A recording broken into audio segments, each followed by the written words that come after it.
В городе воинской славой наравне со всеми население активно проявляет свою гражданскую позицию. С самого утра жители Малгобека идут на избирательные участки, чтобы отдать свой голос по поправкам в Конституцию. Темирлан Арчаков также решил не оставаться безучастным, когда решается такой важный вопрос, как изменение в основной закон страны. По мнению избирателя, вносимые поправки способствуют улучшению практически во всех сферах жизнедеятельности человека.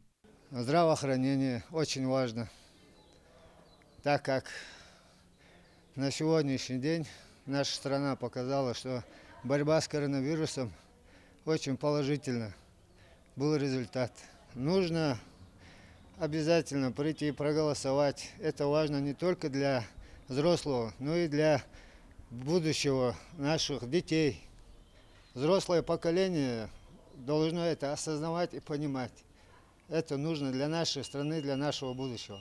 Избирательный участок номер 418 развернули на базе средней школы номер 5 города Малгобек. Ежедневная явка избирателей колеблется. В выходные дни людей бывает больше. За порядком и соблюдением законных прав избирателей пристально следят общественные наблюдатели. Голосование проходит довольно-таки активно. Нарушений на данный момент нету пока. Руководитель избирательной комиссии подчеркивает, безопасность людей – это приоритетная задача в период проведения общероссийского голосования. И речь здесь идет не только о средствах индивидуальной защиты и других мерах предосторожности.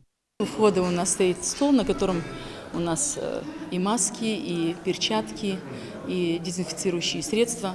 С утра мы обрабатываем все ручки и такие места, где люди могут прикоснуться и так далее. С утра заступает один из полицейских и сутки дежурит, на второй день его сменяет другой. И мы им под акты передаем нашу документацию, урну, сейф с документацией.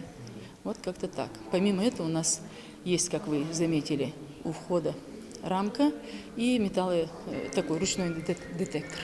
Впрочем, не все могут прийти на избирательный участок. Не объясняя причину, любой гражданин страны имеет право заранее подать заявление по месту жительства и проголосовать на дому. Члены избирательной комиссии охотно сами приедут к избирателю и объяснят, что и как нужно делать. Вы сначала подписываете заявление, потом ставите галочку на бюллетень и забрасываете в ящик. Хава Галаева из числа тех, кто не может отдать свой голос за или против поправок Конституции, придя на избирательный участок. Женщина воспитывает 5 маленьких детей, и оставить их без присмотра никак нельзя. Но и выполнить свой гражданский долг она также считает важным.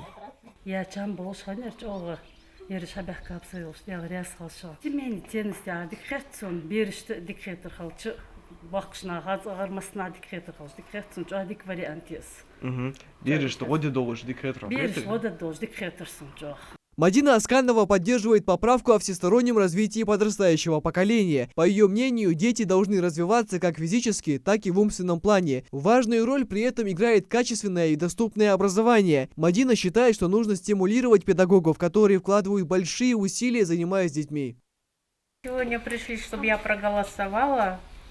Наша школа 5-я. Я за проголосовала. И думаю, что все хорошо у нас будет и все пойдет на поправку. А тем временем в лагере «Молодой патриот» избирателям скучать не приходится. На участке номер 415 подготовили музыкальную программу и попытались скрасить процедуру голосования песней и зажигательной лезгинкой. Мы находились на этой территории и сегодня решили, всем коллективам мы подали заявку в МПЦ и решили своим коллективом сегодня проголосовать. Вы знаете, мы немножко соскучились из-за того, что не было летнего отдыха, детского лагеря. Мы привыкли, что у нас все время шумно, весело, танцы, пляски. И поэтому хотел этот день также весело провести сегодня. Молодежь здесь наравне со взрослыми проявляет свою активную гражданскую позицию. Студентка Мария Микажева сегодня голосует впервые в жизни и немного волнуется, опуская бюллетень в урну. Она надеется, что ее голос пойдет на пользу будущего нашей страны. Я голосую сегодня первый раз. Я считаю, что надо не полениться и проголосовать каждому, особенно молодежи. Мне особо импонируют такие поправки, как за семейное качество, а также культурного наследия. Культура – это традиции, уважение к старшим, еще самое главное. И нам надо это сохранить. Время проголосовать еще есть. Основной день общероссийского голосования по поправкам Конституции России будет 1 июля. Михаил Тангиев, Магомед Аскиев, Новости 24.